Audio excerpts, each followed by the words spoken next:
Você sabia que existe uma fórmula para reprogramar o seu cérebro quando você sofre uma rejeição? Se você fizer exatamente o que eu vou lhe dizer neste vídeo, com certeza vai ser muito mais difícil sofrer por alguém novamente. Quanto mais você corre atrás de alguém, mais a necessidade de estar com essa pessoa aumenta. Por que isso acontece? O nosso cérebro, ele entende essa situação como algo a ser conquistado. E o nosso cérebro adora isso. Quando você então sofre uma determinada rejeição, seja um término de relacionamento, seja um simples não por alguém que você convidou para sair, o seu cérebro encara isso naquele momento como algo a ser conquistado. E a partir daí, você vai tentar fazer de tudo para conseguir conquistar aquilo que você está almejando. É como se isso fosse uma competição e você precisa ganhar. Fica comigo até o final do vídeo que eu vou lhe mostrar passo a passo do que você deve fazer nessa situação. Eu também quero te oferecer algo que pode mudar a sua vida de uma forma bem significativa. Meu nome é Ruana, eu sou psicóloga e eu estou aqui para te ajudar a melhorar os seus relacionamentos com as mulheres. Quando a rejeição acontece, você tenta então fazer de tudo para que ela possa mudar de ideia, para que ela volte a conversar com você, para que ela volte a sair com você, para que ela volte para você de alguma forma. O que acontece nesse momento? Quanto mais ela vai dizendo não, mais a vontade de querer mudar aquilo dali vai acontecendo. Para ficar mais fácil, talvez para exemplificar, vamos tentar pensar, fazer uma analogia como se fosse uma aposta. Você faz uma determinada aposta e você perde essa aposta. Quando você vai apostar novamente, qual que é normalmente o pensamento? Não é necessariamente ganhar, mas é perder, recuperar o que foi perdido. Vocês entendem um pouquinho da diferença? Então, quando eu faço a primeira aposta, eu quero ganhar. Mas no momento onde eu perco, a ideia é, se eu continuar apostando, é recuperar aquilo que foi perdido. Então, na matemática, digamos assim, no cálculo do nosso cérebro, ele não vai fazer muita diferença com relação às situações. A questão toda é a forma como a gente interpreta aquilo dali. Então, quanto mais essa questão, digamos assim, você implica como algo sendo perdido, mais essa necessidade de recuperar o seu cérebro ele vai acabar adotando. E com isso, o seu comportamento vai ser, então, de acordo. Ou seja, vai ser em tentar recuperar essa perda. No momento que o seu cérebro, então, é acionado por esse mecanismo de recuperar aquilo que foi perdido, você pode fazer diversas coisas, muitas vezes até sem pensar. Você pode ser impulsivo, você pode acabar comprando várias coisas para dar para ela, você pode ficar indo na casa dela, indo no trabalho, ligando, entrando em contato com a família, dependendo do vínculo, obviamente, que você tem com essa pessoa, né? Se você tinha um namoro, um relacionamento, um casamento, enfim, fica mais fácil de você ter esses tipos de comportamento. Mas mesmo que vocês estavam saindo, ainda assim você pode ter determinados tipos de comportamento que depois, se você for analisar e pensar, você pode chegar à conclusão, meu Deus, como foi que eu cheguei a esse ponto? Como foi que eu fiquei fazendo isso?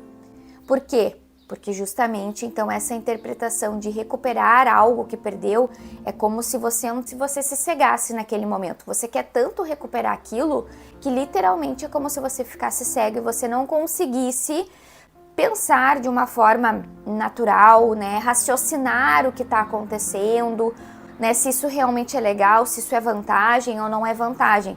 Então você acaba entrando nessa rotina e você simplesmente a visão é recuperar aquilo. E aí com isso sim você pode fazer várias coisas que depois você pode acabar se arrependendo. Se você se identificou até aqui, então neste momento pare com tudo isso, pare de fazer o que você esteja fazendo, isso não vai funcionar, isso não vai trazer essa pessoa de volta. Gente, tentem pensar da seguinte maneira, dependendo do que vocês façam, é quase como se fosse uma situação onde vocês estão se humilhando para conseguir conquistar. Então aqui eu acho que vale o raciocínio em, vale a pena eu fazer o que eu estou fazendo por alguém que não reconhece aquilo que eu estou fazendo? Então, eu acho que aqui vale o questionamento para vocês realmente pensarem a que ponto vocês estão chegando para tentar ter aquela pessoa. E pensar justamente isso, né? Poder se valorizar enquanto indivíduo e colocar na balança, tá? Mas não vale a pena eu me humilhar, eu me sacrificar, eu fazer tudo o que eu estou fazendo por alguém que não reconhece isso. Então, esse é o primeiro ponto. E aí você pode me dizer, Juana, mas é muito fácil falar, o problema é fazer. Concordo, gente, plenamente, tá? Então, realmente, fazer, né, colocar isso em prática é muito mais complicado. É por isso, então, que eu vou dar um passo a passo aqui para vocês, que se vocês fizerem, né, se vocês colocarem em prática exatamente esses passos que eu for passar, é como se a gente conseguisse no cérebro desligar essa chavezinha que faz vocês ficarem tão fissurados na pessoa. E aí vocês conseguindo então desligar essa chavezinha, vocês conseguem se direcionar para outro caminho e aí focar em outras coisas, que isso é o mais importante nesse momento. Vocês se focarem em outras coisas, tirarem a atenção daquela pessoa e poder, né, modificar e colocar isso para outro local. O primeiro ponto, e não tão lógico, é bloqueie essa pessoa em todas as redes sociais, em todos os locais possíveis, tá? De que essa pessoa entre em contato com você. Então, por mais que você diga, né, tá, Rona, mas eu não vou mais mandar mensagem. Ok, mas e se essa pessoa eventualmente te manda alguma coisa? Quando você vai começar esse afastamento, ela vai perceber que esse afastamento acontece. E com isso, talvez ela possa, né, vir procurar para ver o que está acontecendo, porque é muito gostoso ter alguém correndo atrás da gente. Então, na verdade, não é que ela queira você, ela só quer que você continue correndo atrás dela para que ela se sinta bem, para que o ego dela se sinta amaciado, digamos assim. Então, nesse momento, é importante sim que você faça com que ela não tenha mais contato com você. Porque você pode, então, estar conseguindo, né, ficar afastado e aí, do nada, num dia que talvez você não esteja muito bem, essa pessoa te manda uma mensagem, tipo um bom dia ou como você está. E aí, a partir daquele momento, muitas coisas vão voltar. E aí, quando você vê, você está de novo engajado naquela pessoa e correndo atrás dela daquela forma que não deveria acontecer. Número 2, exclua o número dela. Exclua também todas as possibilidades de acesso que você possa ter com ela. Dica 3, não fique vendo, não só, né, você já excluiu, né, você não tem mais ela nas redes sociais. Mas também não fique vendo das amigas, da família ou de pessoas, até da academia, se você sabe que ela fica postando stories lá, né, marcando academia ou marcando locais, oculte, exclua essas pessoas também. Porque, como eu falei, você pode estar no Instagram tranquilo e aí daqui um pouco você vê o story de alguém onde ela vai estar junto. Naquele momento isso vai ser um gatilho. Então evite todas as situações que esses gatilhos possam acontecer. Dica 4. Exclua as fotos do seu celular, de vocês, tá? Você não precisa necessariamente excluir para sempre, assim, né, gente? Principalmente se teve um namoro, né? Você pode ter coisas, né, presentes e tudo mais. Você não precisa botar fora, se descartar totalmente, tá? Querendo ou não, essa pessoa faz parte da sua vida. Mas nesse momento você está sofrendo em função disso. Então, o ideal seria não ficar vendo essas coisas. Então, se você puder, né, sei lá, passa por uma pasta no computador, deixa lá no computador, né, coloque esses presentes numa caixa, deixe guardado no roupeiro, no local onde você não vá ficar vendo. Essa é a parte mais importante. Você não ficar vendo essas coisas que te façam lembrar da pessoa. Dica número 5, durma bem. Parece uma coisa, né, Tarrona, como assim? Gente, o sono, ele é fundamental para nos ajudar a regular as nossas emoções. Então, tem vários processos que acontecem durante o sono. Então, é importante que você durma, é importante que você descanse de fato. Isso vai lhe ajudar a tomar decisões, isso vai lhe ajudar a enfrentar determinadas situações que possam acontecer, a tomar decisões que sejam melhores, né? Pensando nesse sentido, tá? Então, tenha pelo menos 7 a 8 horas de sono, contando a partir das 11 horas da noite, tá, gente? Então, não é contar 7 horas a partir das 4 da manhã, certo? Então, a partir das 11 já entre, né, no processo de dormir, certo? E conte, então, 7 horas a partir daí. Então, durma bem.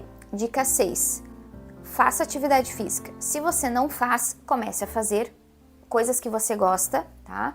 Se você já faz, não deixe de fazer, mesmo que você não esteja animado, mesmo que você não esteja motivado para isso, mas não deixe de fazer as suas atividades. A dica 7 é: tenha uma alimentação melhor, tá, gente? Não só lanches, né, guloseimas, essas coisas assim. Excesso de carboidrato aqui, nesse momento, não vai te ajudar.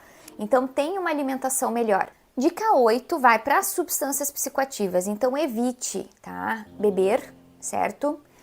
Obviamente, outras substâncias, o ideal seria não fazer uso, mas nesse momento, principalmente a questão do álcool, ela precisa ter um ponto importante. Se você sai, por exemplo, então Juana, eu vou querer esquecer aquela pessoa, né? Então vou sair com os meus amigos, beleza, ok. Mas se você beber, gente, o álcool, ele tira a capacidade da gente poder ter uma resposta mais racional para as coisas. Então, se você fica pensando racionalmente, eu não vou mandar mensagem para ela porque isso não vai fazer bem para mim, quando a gente bebe um pouquinho, esse cálculo ele não funciona mais. Então, o cálculo vai ser: vou mandar mensagem para ela. E você vai acabar entrando em contato, você vai acabar mandando mensagem, tá? Você pode acabar parando na casa dela, enfim. Então, evite beber por pelo menos 2 semanas para que você não faça, né, nada nesse sentido, não tome nenhuma decisão nesse sentido. A dica 9 é: se engaje em alguma coisa.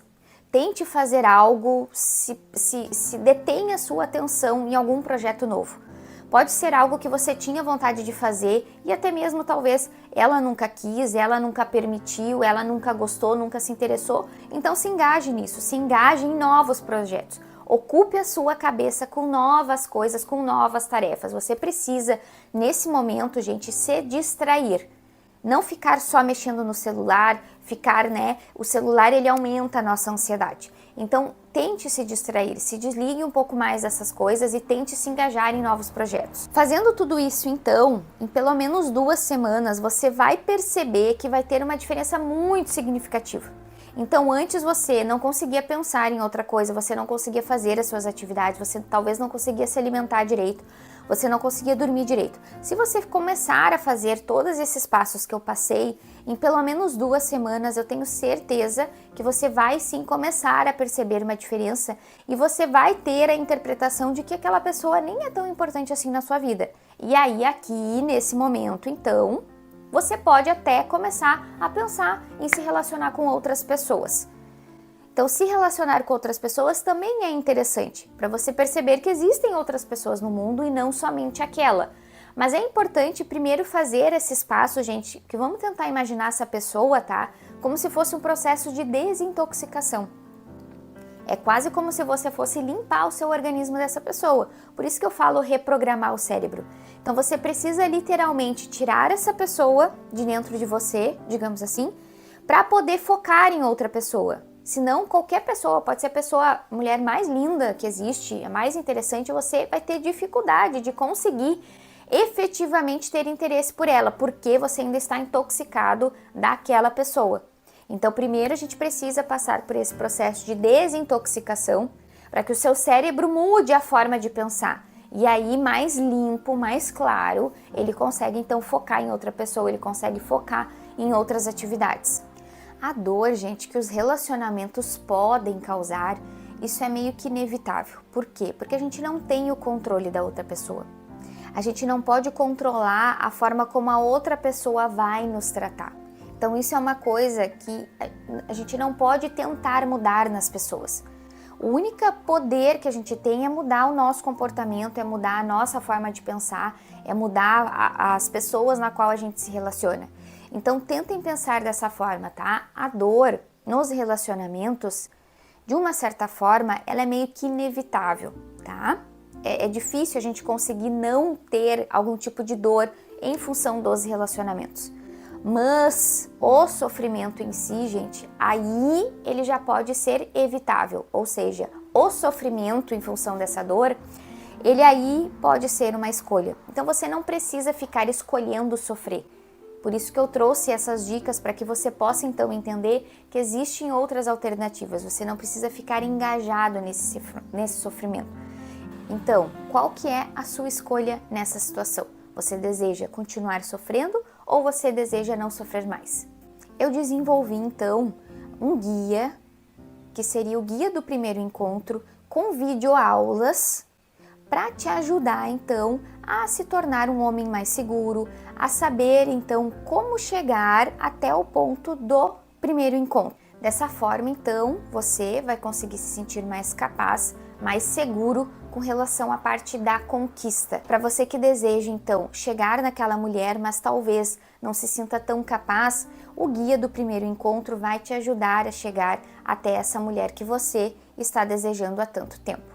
Espero que vocês tenham gostado do vídeo, deixe um like, se inscreve no canal, encaminha, isso é importante, encaminha para alguém que talvez esteja precisando ouvir, né, as coisas que eu venho falando aqui. Um beijo no coração de vocês, até o próximo vídeo.